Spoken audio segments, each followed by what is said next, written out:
Greetings, fellow book lovers. How are we doing tonight? This is going to be just kind of a celebration, a hangout for achieving 500 subscribers. I wanted to just hang out with some of you guys, hang out with some of my friends, and just, I don't know. I don't really have much of a plan. I was just telling my guests here that we're just going to roll with it. We'll talk about whatever comes up. I never have any worry about talking with Caleb and Dan here. So I'll give them both a second just to introduce themselves, and we will start with Hanukkah Harry.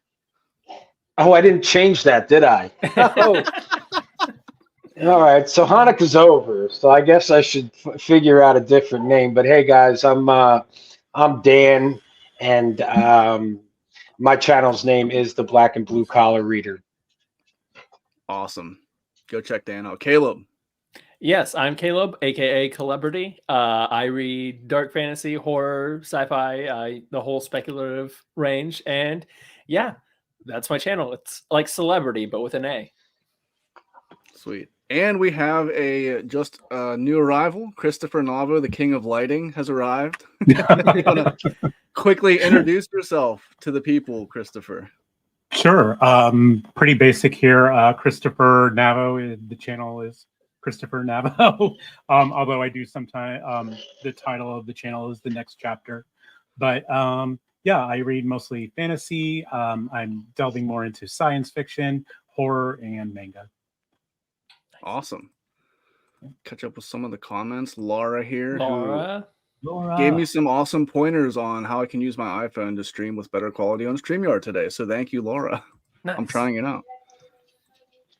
We have Dom here. You're way beyond 500. Yes, this is a 500 celebration. I was a little late to the party, but we are 4 subscribers away at the moment from 600 subscribers. So this will just be a celebration of all the support you guys have given me in general. By the time this ends, you'll be at 600. That'll be the fastest 100 ever. That would be awesome. That's the goal. We're not here. leaving until it's done. There you go. I like that idea. It's like a pledge. It's like a pledge. Yeah, I'll be like calling my relatives. Yo, listen, it's been 4 hours. I need you to wake up and go sub to my man. Okay? We got a call coming in. Yeah, we got another donation of another sub. Got a big pledge counter on the wall. Britton, if you would like, I can invite you if you're not doing anything. Just comment down below if you want to join up, because we are just hanging out today, guys. Oh, Christopher, there we go. Caleb looking fresh. Caleb always looks fresh. I don't know. That last video, he had a bit of a bedhead in that last one. I did. I literally rolled out of he bed. got a comment on the last one. Was the girl was like, I just couldn't take my eyes off your hair. I don't even know what you got. She said. I mean, hilarious. I love glorious. That you addressed it too. I thought it looked pretty glorious until I turned to the side and you realized like it was all sticking up. It was like all the way out here. Like, yes, I love that. Britton, I just messaged you the link. Got Rogier here, who has been a supporter of mine, and I think many of yours, if big not all supporter, of yours, yes, at the very beginning. Thank you so much. Yes, I appreciate it. Yeah. Amazing guy. I don't know how he keeps up with everybody's content, but he does. Yeah, I don't either, man. There's a couple, Rogier and then Shad. Shad is like everywhere. Shad, yeah. He watches all the games. He reads all the books. He watches all the videos. He's the man with he's in all the time. So how are you guys doing tonight? What are you up to? Just hanging out? Oh yeah, just vibing, you know. What are you guys reading at the moment? Dan and I were kind of just talking about this. I'm currently reading 3. I am reading Memories of Ice. I'm on book 2 now, making a lot of progress on it over the past week or two. Yeah, I know everyone in the Discord there, you guys are on like chapter 15, 16, 17, 18. I'm like, oh my God, I just finished book 1. But I've made good progress on that. I'm reading The Spear That Cuts Through Water by Simon Jimenez. Hey, Laura. Greetings. Hello. And then today I just started listening to Ancillary Justice by Ann Leckie. I'm listening to on Libby. I'm still waiting for my copy of Spear Cuts Through Water to get here. It's supposed to get here Friday. I was late on ordering it. And Barnes & Noble doesn't have it, and it's impossible to get the hardcover. Like, the guy at Barnes & Noble literally told me you can't get the hardcover anymore. So I was really disappointed in that. I saw it at my Barnes & Noble the other day, so that's interesting. Oh, did you? Yeah, but I live in a different state. I saw Vanished Birds, but I didn't see The Spear Cuts Through Water, and I would complain to the manager. And that one was published first, right, Dan? Vanishing Birds? No, yeah, Vanished Birds was published. You're correct. And then he came out with the next one like a year or two later. And yeah, Laura brought something up about going to bookstores. Like, because I never had any bookish friends, now when I go into the bookstore, I'm not really looking to buy a book because I'm broke, because I've already bought all the books on Amazon. I'm looking to like conversate with people, and I go to my area, fantasy and sci-fi, and I'm around the corner and there's somebody there, and I just I'm so weird, dude. It's bad. I just kind of wait there to see what they pick up and see if I can like talk to them about it. Like, you should read. I mean, that's good, but this guy Abercrombie, like, I gotta tell you. And it's like, I did waving that at your wife not long ago at Barnes & Noble, because this girl was hovering around the fantasy section, but she was holding Fourth Wing and Iron Flame. And I was like, no, please don't read those. And I was like, please read these. And I brought her over to Sanderson, and I was like, this is like this, but so much better. Read this. And she was like, oh, I just saw this on TikTok. And I was like, I know. And this is why I'm trying to save you. Please don't. So needless to say, she left with Iron Flame, which was highly upsetting, but it's fine. Hey, it is what it is. People can right read before what you they guys want. Yeah, everyone can read what they want. I just was talking to somebody about this the other day too. But before you guys hopped on, we were talking just about what we're reading right now. We got Caleb. Dan, you want to go next? What are you up to in your reading journey I'm at the moment? I'm all over the place. So one of my I guess New Year's resolution is only to read like 2 books at a time. Because I don't know what I just found out. Like, I really love the beginning of books. I love like uncovering things, finding out what's going on, and then I get to that middle part where I know what everything's going on. I'm like, oh shit, here comes the slug, and it's like I gotta wait for like the good stuff to start to develop, and I'm just like, what's this other one about? So I need to start sticking to one thing, right? But what I'm reading right now is I'm still reading Bloodstones by Tori Tekken. I'm really in the middle of that. But I also have Blackwing by Ed McDonald. I am immersive reading that at the moment, and I also wanted to reread Something Wicked This Way Comes before I put out my top 10, which that I should have been done that within a night or two.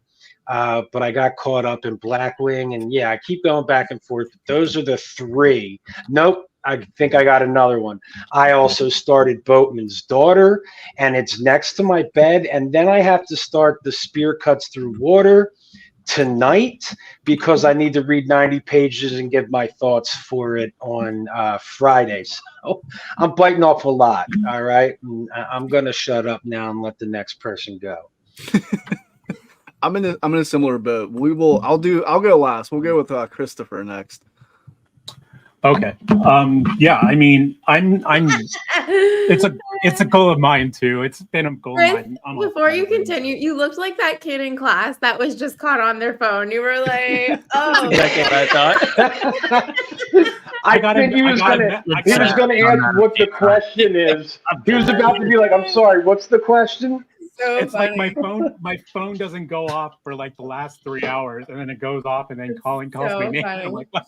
Hey, as a future teacher, I need to hone those skills of I used to catching people collect when they their aren't paying phones attention. at the beginning of class. I went around and I collected cell phones. I was like in the box, and that was the only way I mean, was guaranteed. You're gonna Who learn knows where the about world will literature be in today. like 4 years, but I'm aiming to teach elementary school. Hopefully I'm not dealing with a bunch of kids with cell phones, but you know. They're gonna have phones. Yeah, it's terrifying. So anyways, Sorry, Christopher. Okay. Or we So, can skip I had to look up Britain the or I had to Laura. look up the title. I had to also look up a title Oh. because it's on my Kindle. But so I have this little book called Malazan, Memories of Ice, tiny little thing. Super Uh, breezy. A book that took me 6 months to read. I've heard that's really basic, so you should be fine. Yeah, what did we guys say initially when we started this? Like, oh yeah, a book a month. Once we get the members out, it's every other month. Yeah, that's not happening. But Aim high here. but also I have that. I just finished Halloween Dark 2 days ago. Oh wow. Killer book. That was awesome. But I am gonna probably take a break in January, not read the next Sun Eater book to that yet. And then there's a indie book I'm reading. It's an ARC, and that is called Elegy of a Fragmented Vineyard. I received that as well. I haven't started it yet. Oh, sweet. Okay, yeah. So I think it comes out in January. So I just wanted to get that in prior to the release on that. So Cool. but yeah, Britain. multiple reads I think is the way to go.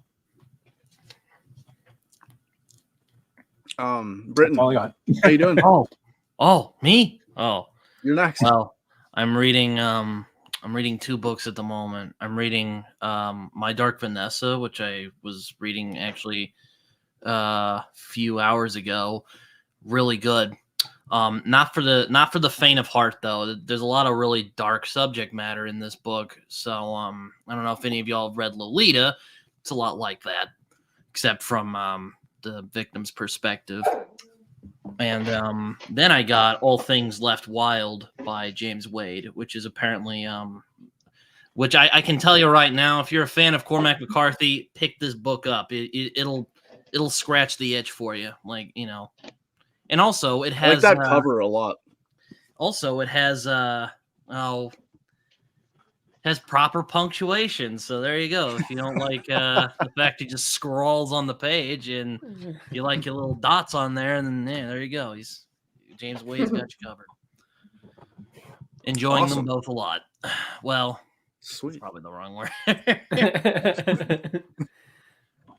Laura, first off, I'm using the phone. How are Can you you tell? liking it? I'm also using my phone. It is it worked. I didn't know I had to have my phone locked and then in landscape mode, so I figured that out. And Okay. my like tripod is literally like leaning, and just like I threw it all up at the last second. Yeah. But it's got a nice wide view. Yeah, you just gotta play around with it and see what setting works for you. But it's so much easier than setting up my camera that this is what I'm doing forever with lives. But I am on my last Cosmere read. I just missed my deadline of finishing the Cosmere in a year, but I'm so close. So I'm reading Sunlit Man. I am doing I, Claudius for a buddy read with Alan, Kyle, and Josh from Red Fury Books. And I'm rereading Warbreaker as a buddy read with Kyle, and for anyone else that wants to read Warbreaker, because Warbreaker is excellent. And Sailor Moon as my little palette cleanser. And then the last one is this book called How to Be a Good Creature, because one of our cats passed away last month, and our friend gifted it to us as a good bereavement book. And I'm taking my time with it, even though it's very short, because there have been multiple instances where it's made me very teary. And I'm not a teary reader. Like, I don't cry when reading. So it's just one of those things that hits close. So all have been good so far. I, Claudius is really good if people are interested in Roman history or historical fiction, especially there's one historical person that I really dislike, and the book is leaning hard into that, so it's gaining massive points with me. So I'm all for it. Yeah. So yeah, that's where I'm at right now.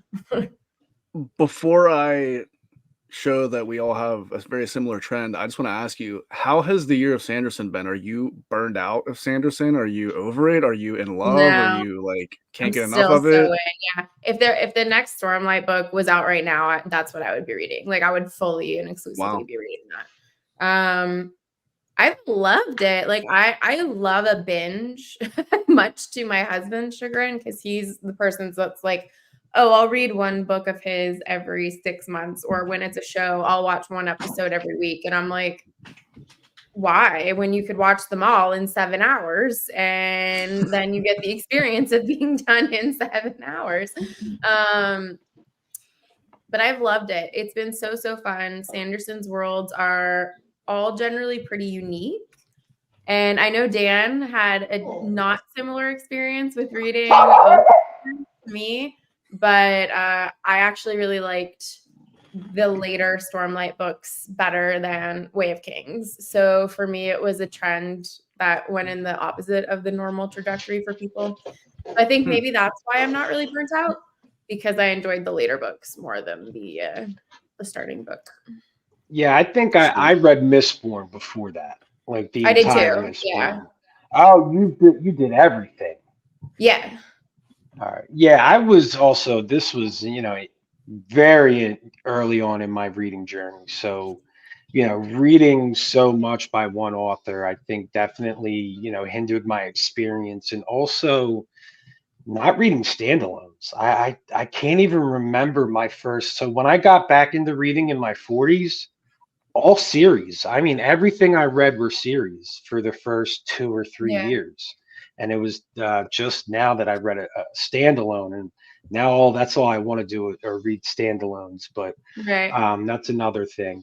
But Sanderson, it was.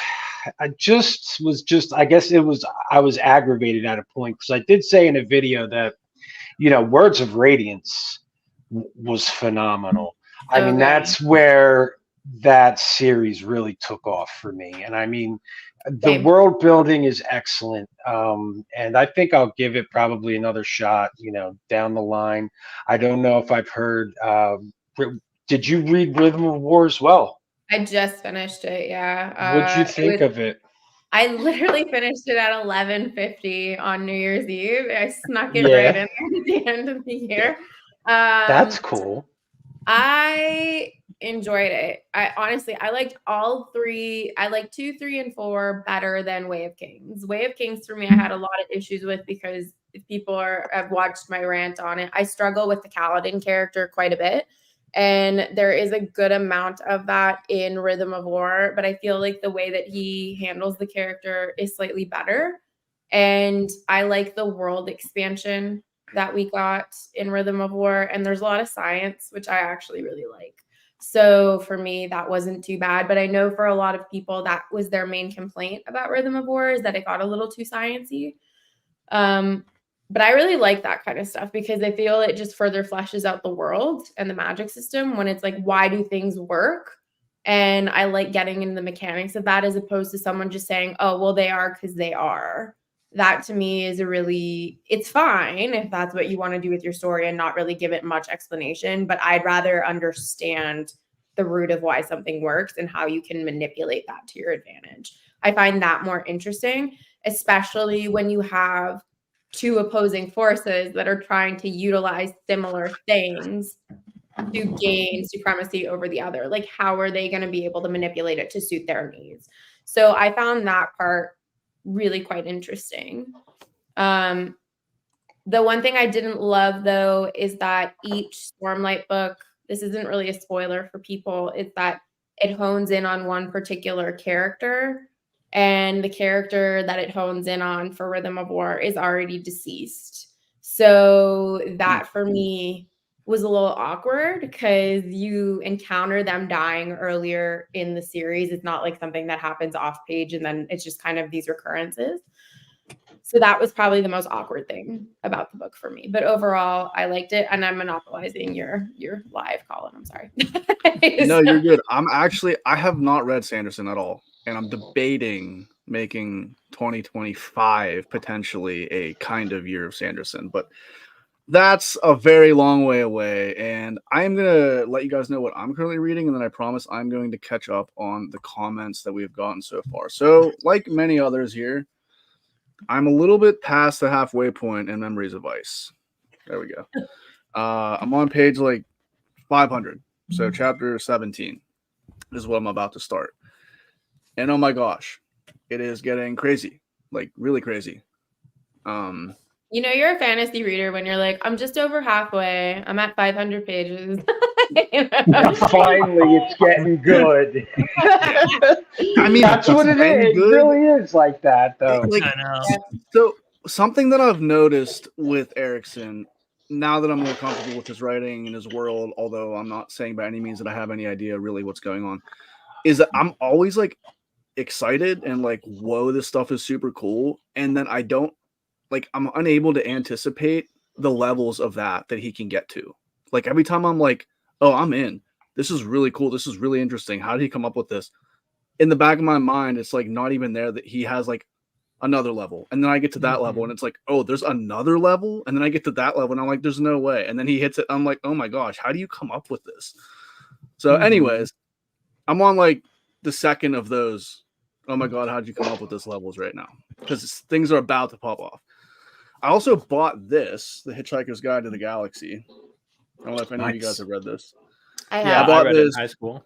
Fantastic. I bought this yesterday, along with a couple of other books, and I did not bring Memories of Ice with me when I had to go spend some time with my grandma, who needs some help at the moment. So I started this, and I was dying of laughter in the first like prologue and 2 chapters. It was hilarious and totally my humor. On writing, I'm kind of like poking my way through, like very slowly. Just whenever I don't feel like reading Malazan or something, I'll pick that up. You're just pigging out right now. I see. I'm sampling. I'm also reading 2 more. The Dark Half. I'm reading this with my sister, so we're just kind of taking our time with it and like using it as a way to talk to each other every once in a while, because we don't do that enough. And I also bought Elements of Style, which I'm also just kind of poking through. So I'm doing a lot of poking and like some heavy reading. That's an interesting cover for that book, the dog. Yeah, the dog. My mom said that too. I got this at Barnes & Noble. I don't know if it's like a really new release or what. Who wrote that? I know E.B. White. William was one of the Strunk, people who wrote E.B. it. White, and Coleman. I don't know if he's an author or the illustrator. But Well, I'll be curious what your final thought is of Hitchhikers, because I read it last year. Did you love it? I loved the first half, and then I found it dipped. Okay. It's interesting because he straight up says, like, in the, I don't know if it's the foreword or the prologue or whatever it is, like, he talks about how jumbled and like everywhere the storyline was, because it was on radio, it was on TV. There was some of the stuff made sense, some of it just straight up didn't make sense and wasn't connected, or character in this was the same character in this but completely different. So it kind of just, he made it seem like it was everywhere. And it so is. I don't know. Sometimes in a really good way, and other times for me, I was like, oh, okay. It was the never, humor I'm clicking with. Yeah, it was never bad. It just, I found that the humor was so good in the first half, dips a little bit, and then comes back at the end. Okay. Yeah. Rogier started Wheel of Time book 1 this week. The Long Walk. Congratulations. Wow. I will keep Yay. all my opinions to myself. I haven't read it yet. It begins. It is their first time. So, who is Ancillary Justice by? And Lecky. Okay. Did somebody mention that earlier? Yeah, I was think- reading it. Oh, Yeah, I okay, think okay. Robert's reading it too, isn't Robert, he? just Punk rock finished. serial poem? Yeah. Yeah, he just finished it, which kind of motivated me to start it. So, and it was on audiobook on my library app. So, You know, Colin, your mom's in the comments. That's so nice. Is she? I'll get to you, Mom. Alicia has started her Spear Cuts Through Water journey, or is starting it tonight. That is exciting. If I had the book physically, I would start it. I checked Libby, Dan, and it's like, oh, you have to wait 17 years because a million people want this. And I Yeah, was like, oh, that was my problem too. So I spent $15 on the ebook. Fuck that. That's I how wanted the I physical got it. book. Yeah, I got the audio from my library. It just came up as a recommendation for me. I'm like, oh my God, my library has this.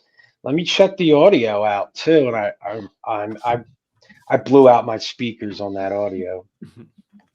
Nice. I wanted to do the immersive like you suggested in your review, but I don't think that's happening.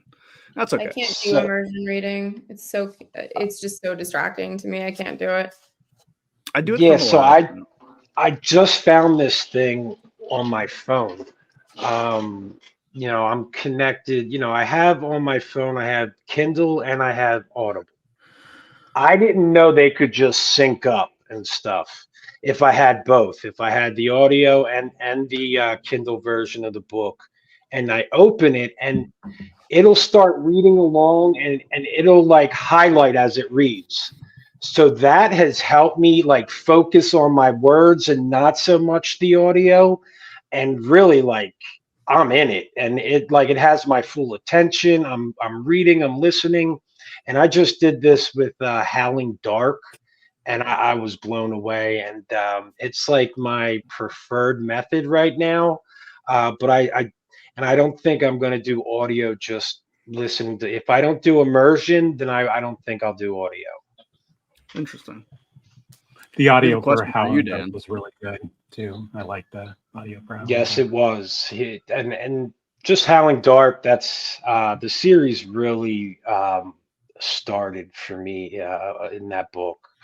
The first book was a lot of setup. You're getting a lot of world building.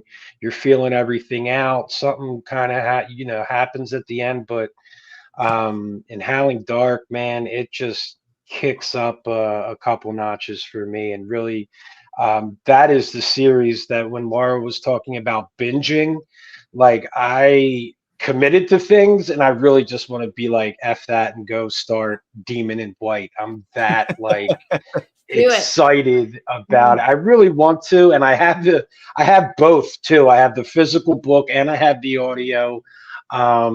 That I got for free with my, and yeah, I want to do it, but I did this read along, so let me problem with buddy reads is I commit to them and then I'm like, oh, I don't want to read that. Yeah, it's terrible. yeah. And then when I read it, I'm happy I read it, but in the meantime, you're just like, oh, okay. Yeah. I'm not committing to too much. I wanted to do that Spear read along with everyone because I want to get everybody into that book. But after that, I'm on the read along with Howling Dark with Chris, and we've been taking our time, which is really cool, and Chris? I might. Yeah, Mr. Navo over here. We got a live discussion coming up on the book.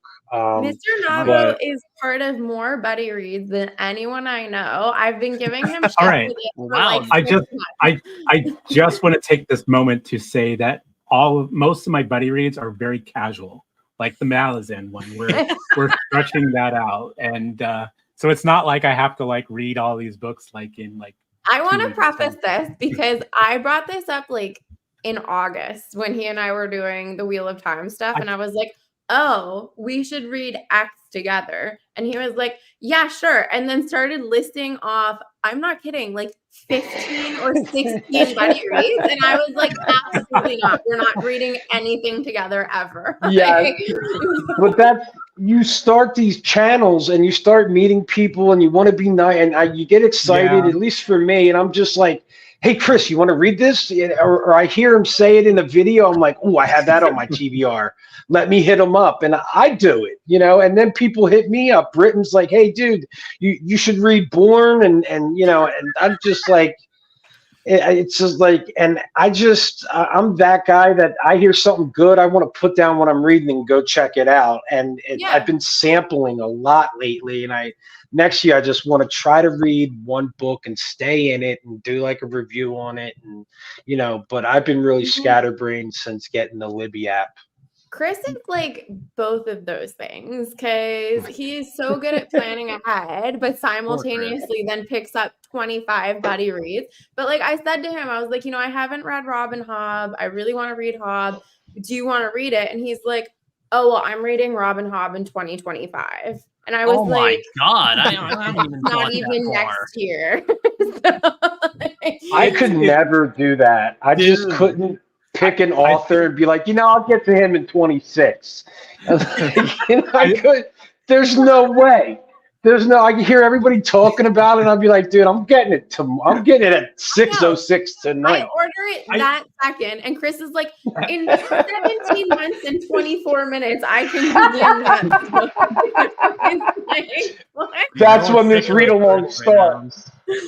I should say tentatively in 2025. It's a 16-book series, and I'm reading Malazan this year. I don't. You're right. You are right.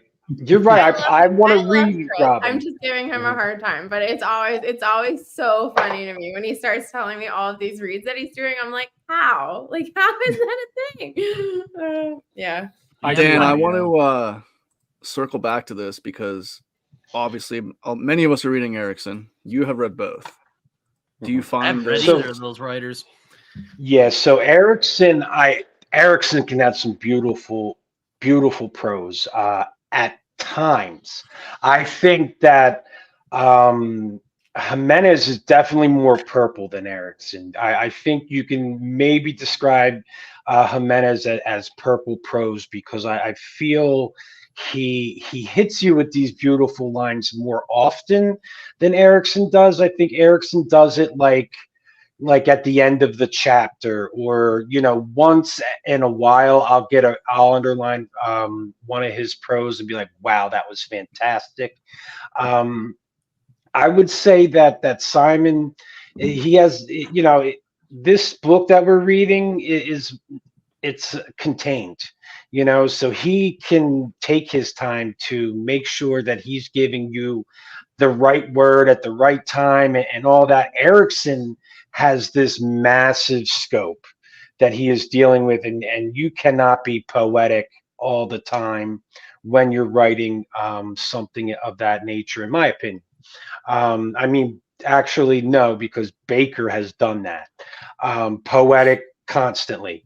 But I think I do see some similarities, but I think that Erickson definitely does better job with his world building and things like that. And I think you can definitely draw some similarities, but I definitely believe you can draw differences as well between the two. Okay, I'll be interested to see how I feel by the time I read. Very well put, Dan. I haven't read either of those authors though. Tori, I'm surprised you haven't got still here, but hi, I'm Tori. surprised you haven't gotten into Erickson. You're a Shackle fan, right, Dan? We Are the Dead will be. I'll spoil you guys. We Are the Dead is going to be on my top 10 and with the. Don't get me started, guys. This is what happens. I want other people to speak, but let me get this story out of the way, okay? Because I love going over my books of the year, and I threw We Are the Dead in it. And my wife is further in that series than I am. And I started thinking about the book, and every part started coming up in my head. How you go back to a book that you've read and you're like, I don't really remember much, but I went back and I just looked at it, and everything started to come to me, and how badass it was, and what good character work and storylines and real emotion in these characters. And my wife and I are going through it, and she's like, yeah, I remember this part. And I was like, I remember that part. And it really, my wife is not the biggest reader. And she saw me do a review on it. She picked that book up. She read it. And all of a sudden, I didn't have a Kindle anymore. And she read, Right. She stole the Kindle and she read all 3 books. I think she just burnt out, and I don't think she finished the 3rd one, but she blew through the 2nd one. And it got my wife, who isn't, the biggest reader, and it definitely got me. It was such an amazing first story. And I don't know why that's one of those series where I'll read that first book and I don't know why I don't continue, because it was amazing, but I'm just off into reading other things all the time. I don't know how you can do that, because that's the exact opposite of me. I read a book 1 and I'm like, oh, that's great. Book 2, book 3, book 4, book 17. And then then I have a year of Sanderson and I can't stop. So, yeah, I don't get it. Did you catch any of Tori was just interviewing Shackle on her channel? I saw a little bit of it, but they started Yeah, talking about spoilers, and I'm like, nope. Yeah. Getting out of there. Yeah, I would That's not the want to part be about the spoiled author in that interviews. scene.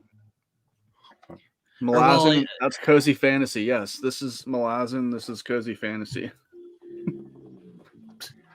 I'm trying to think. Down there, I think I wrote like, yes, I've heard people say they get warm feelings from reading. Yeah. There it is. Constantly. I just gotta give a shout out to Dom here real quick. I don't mean to take over, Colin. I gotta give a shout out to Dom here. He's been just the nicest dude. Poe's the man. Yeah, no, I just the other day he was talking about short stories, and I'm like, yo, man, Telltale Heart, that's where it's at. And he was like, bro, I love that story so much. Thank you so much for recommending me that. I'm like, no problem, sir. I'm just glad I pointed you at something you like. Dude, that's one story that stuck out in my head ever since. So, you hear it in at least in our schools and stuff, Poe will be brought up. And I remember that story. My aunt loved Poe. She had all his collections in a book on her bookshelf that, I didn't get to. But Telltale Heart is an amazing story. A great, dark, story. It's I loved it. Yeah, Poe's one of those guys. He's kind of like Joseph Conrad, where like his imagination is so bizarre. It feels like you're in another place, even though we are on Earth, as far as I'm aware, anyway. I don't know where that would be, but somewhere. I hope I'm pronouncing your name correctly. Is it Dimitri? That's how I'm pronouncing it. That's how I've been pronouncing it in my head. But hello. He asks, have I read Dune? I have not.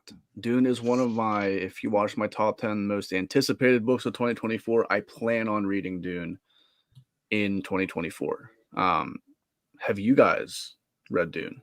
I've read the first half of Dune so I can watch the movie, and then I'll read the second half when I go to watch the second half of the second movie. I actually have no desire to read it, but I loved the remake of the movie, and I'm super jazzed for part 2. So I've read the first 3, Dune, Dune Messiah, and Children of Dune, and I got to say, actually, I think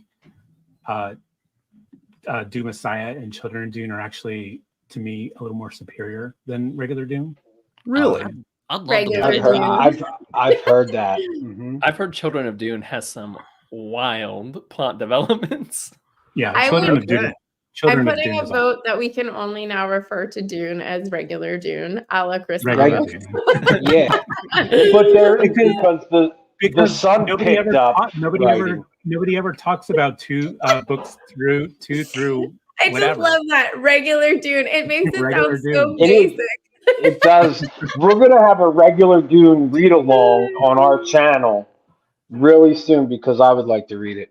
I would read a regular Dune. There's a couple. Here we go, Christopher. We started a trend now in the comments. Regular Dune, hashtag Reg Dune. I'm here for this guy.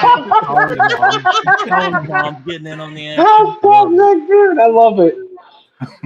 Reg Dune. Hey, let's get it trending on Twitter. If you know, you know. It started here. Vanilla Dune. I don't know. That's funny. Hello, Drew. Drew, you are awesome. Chris always comes up with the best analogies, like Sanderson being an ice cream shop and things like that. So Chris is always there for the really good saying. Hey, Dan, guess what book my mom is about to start? Is it gonna? It's Waste. I thought she was in Drawing of the 3 already. She finished Drawing of the 3. She's about to start the Wastelands. Dude, the start of like I said, I've been sampled. The start of Wastelands is still pretty damn dope. Tell her she's not gonna put it down once she gets to a certain part. But yeah, I gotta get back to Wasteland too. All I need these to things reread I The Dark Tower, man. I haven't read it in so many years. It's because I was on a I want to huge listen King to it. kick in like when I was in high school, and then I'm like, okay, because sometimes I'll like, I try to keep things moderated, but sometimes I'll just really go on a binge, And for some reason, King was just really like, he was really, tickling me for some reason. So I'm like, hey, I'm gonna read all his books. I haven't read all of them, but I read a lot of them. I don't know what That was that's me like 2 at years all. ago. Yeah, Laura would understand that. I've read The Gunslinger, but part of me is intimidated to start The Dark Gunslinger's Tower. weird, man. Like It is weird. I liked it. yeah, but it's I quick, personally- it's more atmospheric, but the next one is when the action really, he really kicks up the action in the next one. Well, I really like the atmospheric element of Gunslinger. I think I'm in the minority of being like, hey, I actually really like this book. No, I loved it. But my ADHD shows because there's a neurodivergent part of my brain that's like, I have to understand every single reference in the Dark Tower when I read it. So I've got to read like I'm gonna 17 read Child other Roland books. to the Dark Tower came. Yeah, I was looking. Hi, I Usman. was looking at the reading order of Dark Tower, and there's like, other books they recommend, and I was like, I don't know if I have time for all that. I'm just gonna read the. I just series, read I The think. Stand, and then I just read the Dark Tower saga, and no, that was fine enough for me. So there's a 2 years ago, crap load before of I had my references. channel, I actually did do. I don't know if you guys are familiar with Jaime and Fuego from a channel on YouTube called The Horror Show, the horror channel. Okay, Jaime's awesome, and he created a 19-book list that has the Dark Tower proper and all the kind of ancillary novels. And this was again before I started my channel, and I had a goal of wanting to read more Stephen King, and also wanting to read the Dark Tower. So I did that, and I can honestly say it was a blast, but it is not by any means necessary to read anything other than the Dark Tower to enjoy the Dark Tower. It's just one of those fun, like, if you like Easter eggs, it'll be cool to see them. But there's no like prerequisite. You have to have read this to understand and enjoy this. Like, that's not. Well, I don't like when people say that because Cosner's like that too. People could get read, really picky about the reading order, and you basically could start with whatever you want if you're not caring that you're not going to pick up on a few things throughout. But everyone warned me with that with the Cosmere. They were like, you're not going to get everything on a first time read. Some things are meant to only be picked up on a reread. And now that I've read the whole thing, I'm like, oh yeah, I've missed a few things now that I'm thinking about it, but it doesn't detract from the enjoyment of it unless you're a detective reader where you have to know everything, which then I'd say stick to a reading order. But like beyond that, literally just read what you want to read. Britton, what were you saying? A couple books, like, I mean, you don't have to read them, but personally, I think they're, you can like, The Stand, for instance, like an idea of what the Dark Tower will be like, or Salem's Lot. Even I think there's a lot to take on the Salem Lot idea. There's probably some people are gonna be like, no, but I mean, I like Salem's Lot a lot. It's a great vampire Yeah. story. If there was only like one specific recommendation I would say to read before the Dark Tower, it's Salem's Lot, and not to understand the Dark Tower. It's just if you care about being spoiled on Salem's Lot, read it beforehand because you'll be spoiled for the entire ending plot of Salem's Lot if you don't read it beforehand. Oh, that's good to know. And it's a great book. So that's awesome. Yeah. All right, guys, I'm Shady. going to hop off, but enjoy your chat. Colin, congrats, all the fun Thank stuff. you. Everybody have a good night and all that. I hope you had a great date night. We did. My mom's in town and babysitting, and like this goes to show that we're really old now. We got home from dinner at 6:30. So it was like cool. That's a good night, man. It's pretty great. I'm not gonna lie. All right, guys. Well, enjoy the rest of your night. Yes. Bye. Yeah, bye, Laura. Bye, Lauren. Shady Side Library, I wanted to say hi to. I don't know if you guys are familiar with Shady Side Library or not, but they have an awesome channel and they read a lot of YA, which I don't. And having a daughter that's 8 and will probably soon be able to consume and read some YA books, I really appreciate getting good YA recommendations because I want to be able to like read some stuff with her whenever she is old enough to want to get to that. So if you're looking for some YA and some like YA horror specifically, they really enjoy reading. Check out Shady Side Library. Great channel. I think I've heard of that channel. Oh. Awesome channel. You Tom. No, I Hey, kind Tom. of I love want to Tom's try channel. the Spear Cuts Through Water because I saw Dan's review, and if I remember right, you compared him to Pink Floyd, didn't you, in that video? I did, yeah. With the it's kind of like the transitions between Yeah, like metal POVs. Pink Floyd. Yeah. Metal's when it starts. So Pink Floyd is the band. When they started out, they had a certain style, and then they dropped this album Metal, where they did not stop. The entire album, there is no song break. It moves right into the next album, into the next song, the entire thing, and then The Wall, and every album after that is exactly the same, where it doesn't. It kind of just melts right into each other. And yes, with Simon Jimenez, his POV shifts, they can be quick, done really quick, but the writing can be so smooth and flow that when we get another PO, it just kind of just really gradually goes right into the next POV shift. And yeah, I kind of drew that comparison between that band and kind of his style.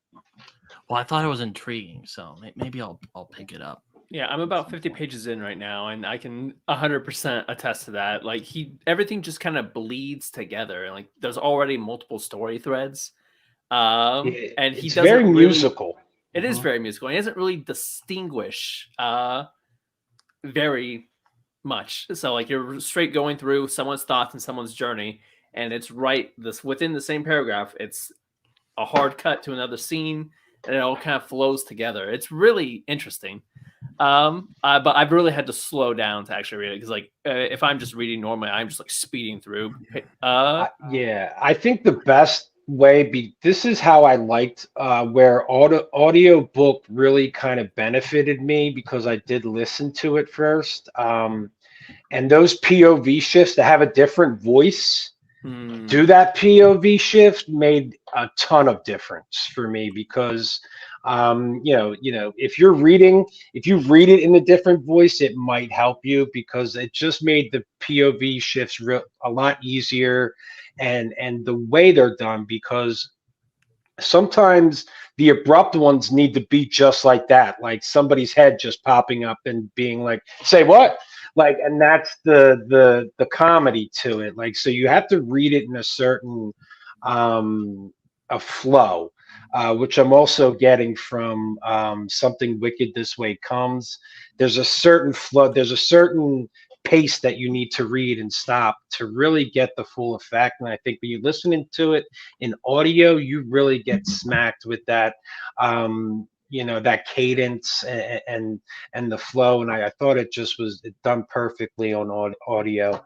And I'm physically reading now, so I'm hoping to get that experience and find newer things because I will dissect it when I physically read it. Yeah, Cool. I'm actually debating picking up the audiobook because I feel like it might actually be a good immersive experience. I've been really absolutely, absolutely. Yeah, I mean, Something Wicked Comes is probably my favorite Bradbury book. One of those rare books I would call magical, I might dare say. Like, Bradbury is fantastic. I've read 2 books by him, all 5 stars. Obviously, they're the ones that everybody knows. The Fahrenheit 451 and Something Wicked This Way Comes. After both of those books, I need to read whatever else he has done. There's The Illustrated Man and something else. So, fantastic author. I personally really enjoyed the Martian Chronicles. I was about to say Martian Chronicles Yeah, is like right up there with I love that book. with Something Wicked This Way Comes for me. Fantastic book. Good to know. Something Wicked This Way is coming for me very soon. Same Um, with me. I By don't. the pricking I was of thinking the- maybe oh, next Something Halloween Wicked or This Way something in Comes. October. It's a good hello, Halloween. Jim. Sorry, Chris, didn't mean to interrupt you there. Oh no, I was just Uh, confirming I'd like to read Something Wicked This Way Comes as well. by Bradbury. Oh yeah, okay. Do you guys know Fantasy for the Ages? Have you seen this channel? Yep. No, They're Great awesome. channel. I'm hearing to this guy. Yeah, they're awesome. Yeah. Yeah, They're it's a guys. father son. I've done some collaboration with them that hasn't come out yet, and we plan on doing a lot more. So they're awesome, a lot of fun, and it's a father son. I'm not sure if this is Jim or if this is Zach, but hello to both of you. Jim at least is reading Malazan right now, and he's I think like smack Nice. dab in the middle or just started book 6 of the These guys main sound like series. Lapino. So. Well, Erickson is a lot to catch take up, on right, when there's guys? so much. Yes. Yeah. Erickson is a lot to take on. I don't want to say I'm in a bit over my head, but it's taking me longer to get through Malazan books than I anticipated it would take me to get through Malazan books, while still reading other things that I want to read as well. So Yeah, I kept calling Animander Rake Andromeda Rake, so that's about as much as I know about that. That's about as much as I know about Malazan. I keep going on very long rants to my wife about just how cool Anomander Rake is. you and is pretty damn Usman cool. just need to start a fan club. Straight up. Like every time he's on page, I'm like, this man is I'm just Team so Krupp. cool. I'm Team Krupp Oh, me all the too. way, though. Dude, Me I too. love Oh Krupp. yeah, I love Krupp. Krupp. Yeah. Krupp's my dude, man. And If you guys, I think it's in chapter 15 in Memories of Vice. Dan, you probably know what I'm talking about. Or a really awesome scene with Kruppa that just happened. is that at the involving- table or Involving a hammer, I will say. yes, Okay. yes, that's great. Yeah, I just read that recently. I mean, Yes, Colin, if I want to further entice you to Something Wicked This Way Comes, if you want to know where like it came from, like Something Wicked This Way Comes very close. Like I can see that. Okay. Yeah. except it's not as absolutely, strange. Like guys. It's a quick read, man. It's it's the very chat. It's not just that the dialogue is the writing is punchy. The chapters are punchy. Like they're very short and very quick sometimes, and it's fantastic. It felt to me like when you're learning in English about rhythm, even if you're in I think I had a poetry course and they were talking about rhythm in your writing, jingle jangling, walking, kicking, swinging, whatever. If getting that rhythm in poetry and writing, and you can really pick that up within this guy's writing. Like he'll hyphenate words to make them longer so you say it quicker, and you follow this flow, and it's but when he's not doing that, because that's to show like a faster paced scene or intensity, but when he hits you with the gut punches of things that just make you think and make you feel about life and childhood. When he hits you with those good lines, man, he really smacks you with them. And it's this book is just fantastic, and it's very quick. If you guys ever just want to read it within 3 days and get that experience. I'm thinking about rereading it soon because man. Yeah, I read it in high school, and now I'm thinking I might need to reread it. Yeah, I think I'll make it a kind of in the mood read for October. I think that'd be kind of cool. Fantasy for the Ages. I believe this is Jim now. He just finished a reread of The Dark Tower. Wolves of the Kala is his favorite, which, interestingly enough, was my least favorite. The Dark Tower probably has the most diverse rating of books that I've ever seen of a series that I've read. And I love that. Like I think that's so cool that different things stick out to different people. And I like the way that that he phrases this. Really should also read this: The Stand, It, Salem's Lot, and Heart St. Atlantis to best enjoy the Dark Tower. That's a good way to put it. That will help you It's- best enjoy it, but it's Oh, not yeah, the turtles necessary in- reading. The turtles in Dark Tower, if I remember, because it's been a while since I read Dark Tower. Generally good at remembering what happened. Like, I forgot about Charlie the freaking monorail. I'm like, how the hell did I forget that? That's a big one. I just Yeah, walked don't out. spoil anything for me. I mean, Colin said Yeah, that there's yeah. some sort of ferret character. I haven't run into him yet. Bumbler, Billy Bumbler. Am I saying Yeah. that right? I think, yeah, Billy Bumbler. I'm hoping we run into him in Wasteland, but I don't know when we do. But I remember, Colin, that was your character, your animal companion for For your that video. video. Yeah. Hmm. Yep. Thank you, Usman. Rogier, I like weird books, but how weird are the Dark Tower books? They are very weird. Oh but yeah, weird they're in a like bizarre. Like there's talking monorails that like love riddles. It's that's not even the weirdest part. Like I mean, it's King, so it's gonna be pretty bizarre. Yeah, if you've that's what read I'm Stephen starting to King like before, about King. Hmm. he doesn't care. He just goes for it, and it sometimes it doesn't land. And he also just doesn't care if it doesn't land, I don't think. You know, me and Derry were talking to him a few months back about on my podcast about Stephen King, and I was just telling her about how King was so just was so messed up on drugs that he like doesn't remember writing Cujo. I'm like, how does that Yeah. happen? That still boggles my mind. I'm like, He actually mentions that in On Writing, Colin. Does he? How he wrote Cujo. He was on a bender over the weekend and kind of woke up to having Cujo written. That's insane. how does That is that's awesome. insane. And I also, love if it. you That is if so you awesome. read Cujo, you can tell. Okay. You can 100% tell. I'm amazed. I am convinced that book was completely unedited. Hey, Colin, listen, I gotta hop off for the evening. I appreciate you having me on, man, and congratulations on hopefully 600 by the end of the night. Whoever's sticking around for the telethon, good luck. You know, send me a chat when you hit 600 in Discord because I'll be asleep. But hey, I appreciate you guys. Everybody have a good night, Colin, and congrats. All right, buddy. Thank you for hopping on, Dan, as always. Yeah, Have a good good night, night. Dan. I, Britton, Caleb, my man Nabo. I'll see you guys. Yeah, no, one of my Colin, I got a question for you. Let's hear it. And this is more channel related for you. What would you say was some of your favorite videos you created for the year? So I think one of my first videos, which I really enjoyed thinking about, was my 6 most influential reads books. And I think there's a lot of variations of that question that gets thrown around in live discussions now. Like, how did you get into reading? And it's just always fun to think back on books that made me fall in love with reading.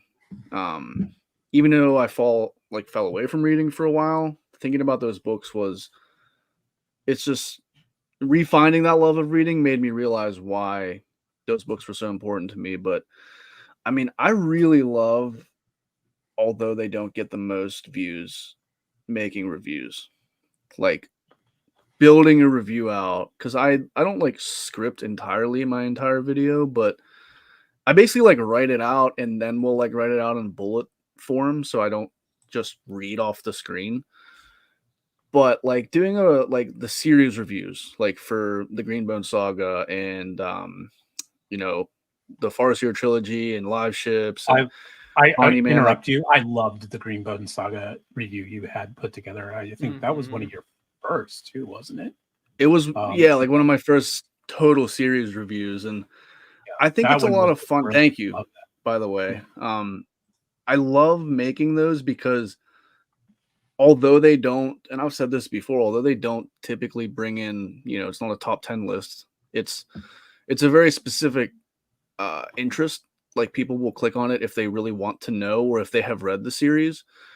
And so like I always feel like a lot of the relationships that I've built and a lot of the most thoughtful comments and conversations, whether they're agreeing or disagreeing, have come from my review videos.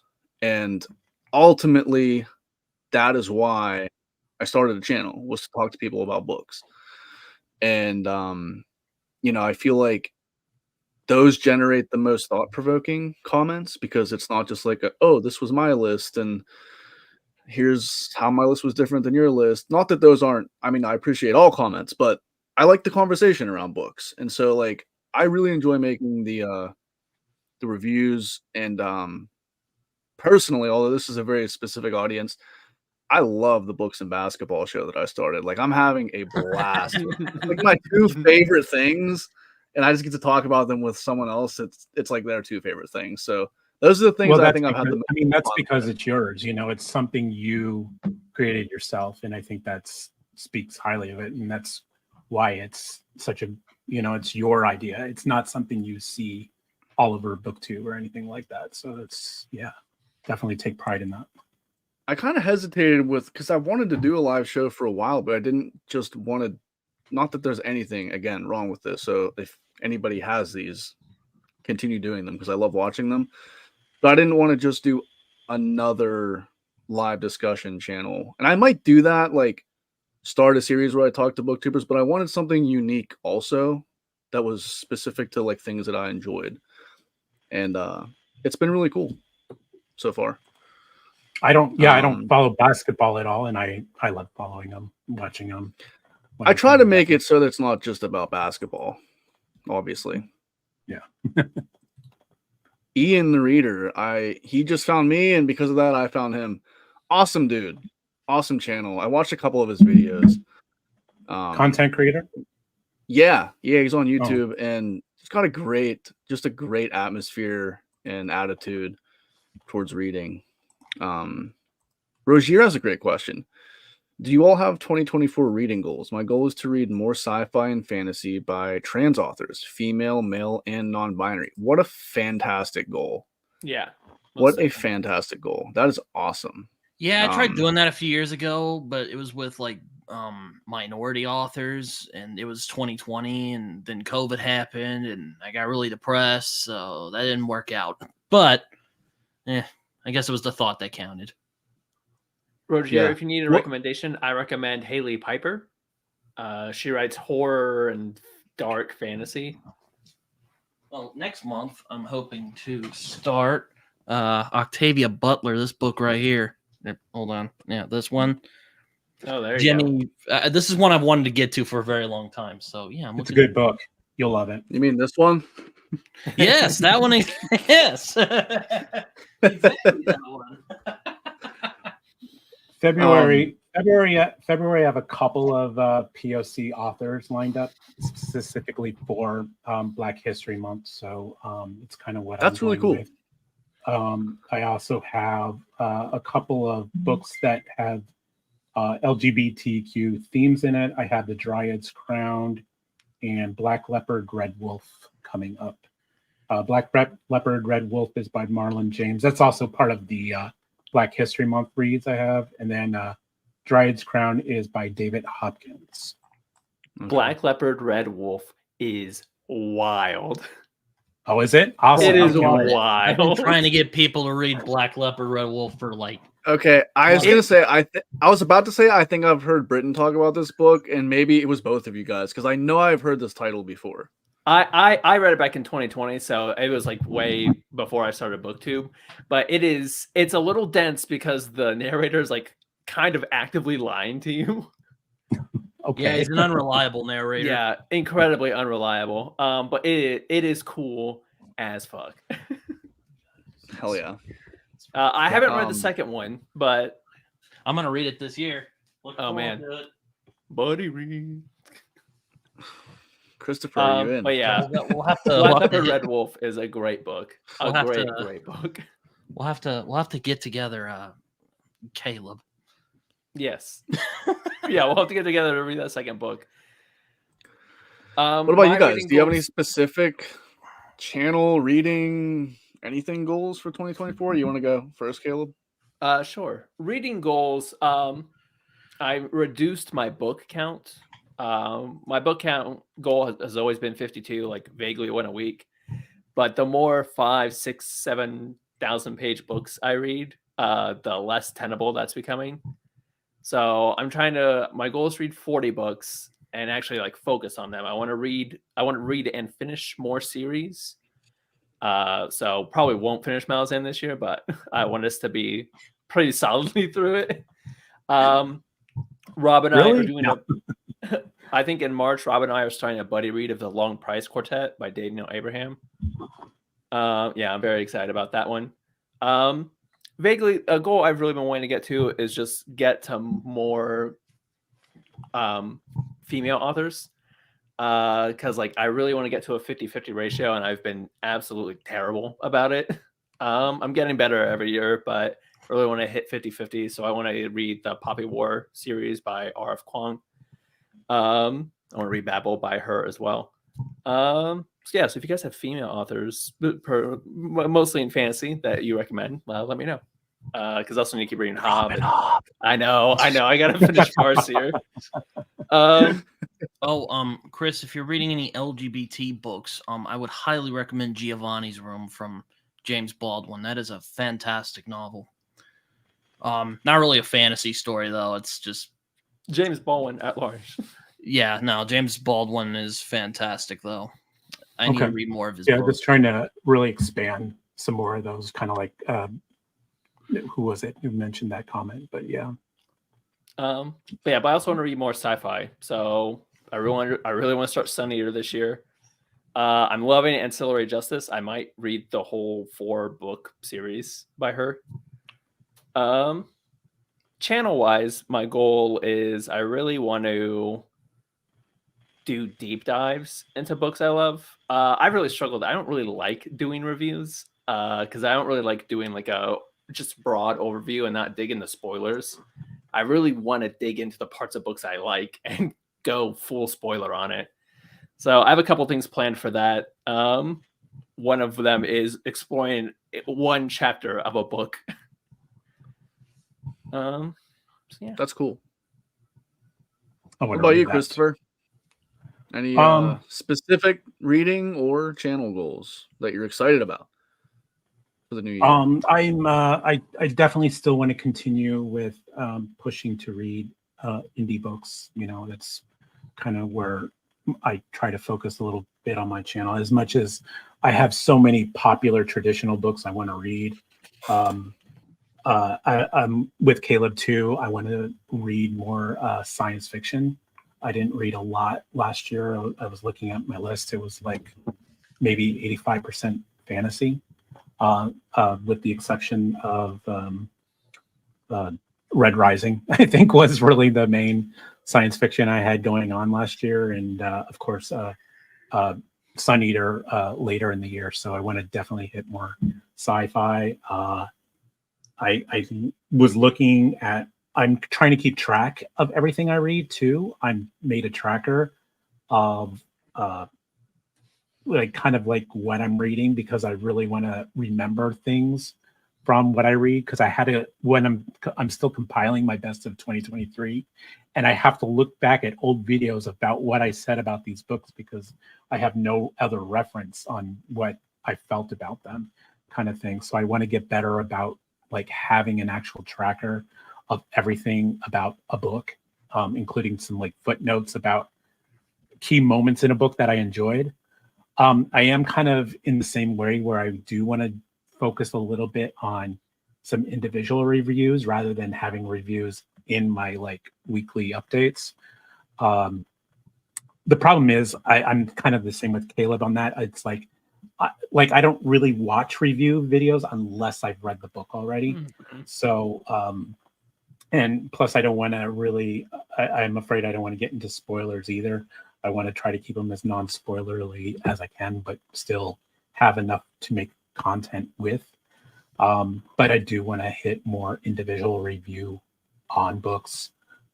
Yeah, lots of lots of things going on. It's just bringing it all together and organizing it for sure. Yeah. Britton, what about you? Oh man, I just made a video today talking about stuff I want to do in 2024. I have not watched that yet, but I saw that you released it.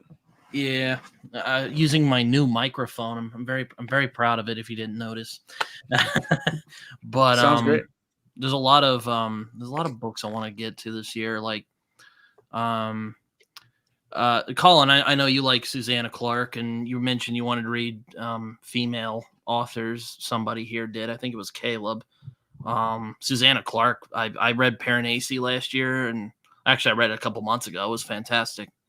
I hope to read Jonathan Strange and Mr. Norrell from her because, I want to. It sounds really good. It's a big one. Yeah, no, it's a chunky boy. I don't know when I'm gonna get to it, but we'll get there. Also, another chunky boy. I'm gonna read Lonesome Dove probably during the summer because it seems like a summer book. My friend Amanda's like, oh, in my hometown, it's named after my hometown. And I'm like, oh, that's really neat. But anyway, there's a bunch of books I want to read. Gormenghast, I want to read that this year. Oh, okay. I've heard it be called like a rival to Lord of the Rings. I'm like, okay, we'll see about that. Yeah, I'm like, we'll see. Britton, I have to ask: is Lonesome Dove feel like a summer book because like it's light and airy, or is it a summer book in the way like I read summer books, which is I cannot read this when I have seasonal depression? I usually have seasonal depression during winter time. Well, because I usually read a lot of horror in the summer, and like that's usually when I read like the gross, most gnarly stuff I can find. Because like I don't want to read it in the winter when I'm stuck inside. I don't know. From what I've heard, like the reviews, like I've seen like Brian Lee Durfee cover it, and it sounds kind of dry and airy, and I'm like, I'll keep it's a Western, right? It's a summer read. I'll keep it for the summer read.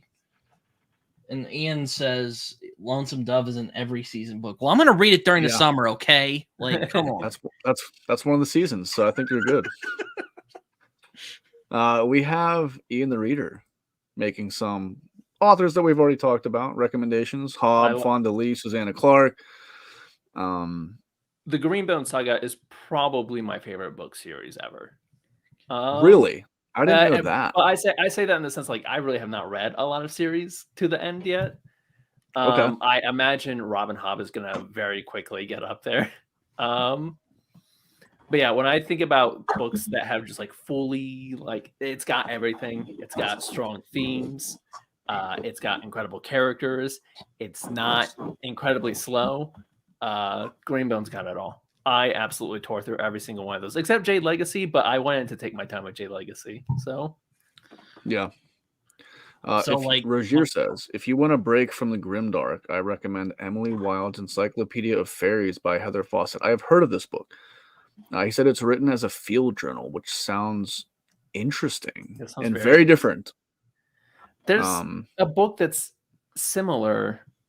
It's not the same author, I think, but something about dragons. It's like the Anatomy of Dragons. I keep thinking of how to ringing a bell at all. How to Train a Dragon, but that's not what you're talking about. Yeah, I mean, when I was gonna say when I cover Lonesome Dove, I'm gonna do like an overly long gag where I talk about how Lonesome Dove and Blood Meridian came out the same year. One of them won the Pulitzer Prize, and I'll let the audience come up with who won it. So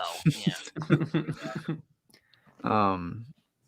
Little spoiler for you guys. Ian agrees with you, Caleb. Yes. Oh man.